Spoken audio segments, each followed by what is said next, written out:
সাথে সাথেই যখন সে ঘোষণা দিছে তখন সেনাবাহিনী চলে যায়।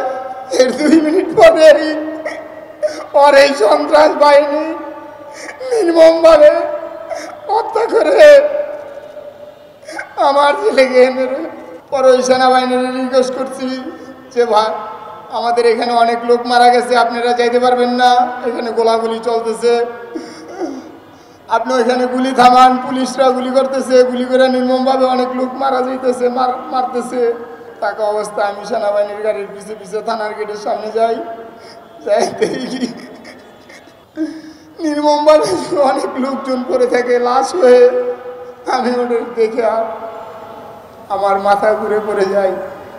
এর 2 মিনিট পরে আবার দেখি যে আমার ছেলের 4 জন ছাত্র মিলা ধরে নিয়ে আসতেছে। পরে আমি ওই আমার ছেলের দেখে আমি আটপুলে গেছি, অজ্ঞানে রাস্তায় ঘুরেছিলাম। পরে ওরা আবার ভ্যান গাড়িতে উঠে ওরা নিয়ে গেছে।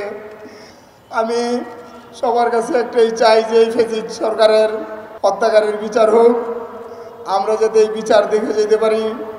উপজেলা হাসপাতালের সামনে আলি তুইছে কোনো লোকজন নেই, ওইদিকে তখন শুধু বৃষ্টির মতন গল্লি ভরতে আছে, বিল্ডিংয়ের মধ্যে তখন গল্লি ভরতে আছে, সাইডের দিকে তখন গল্লি ভরতে আছে, কোনো দিকে নেওয়ার মতন কোনো বাও সেখানে নাই।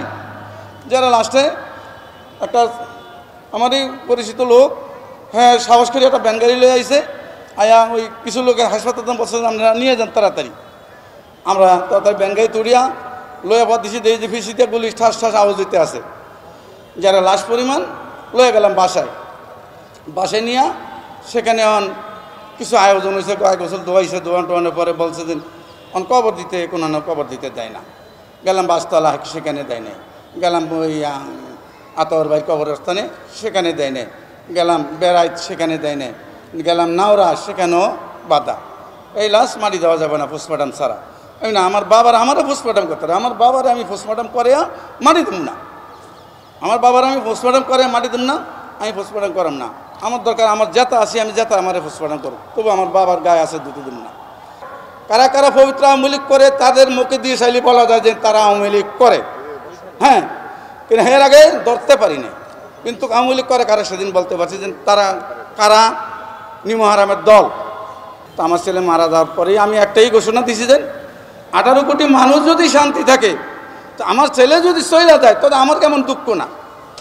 18 কোটি মানুষের যদি শান্তি পাইয়া যদি দোয়া করে, তো আমার ছেলে একদিন না একদিন আমাদের কাছে দেখা করবে।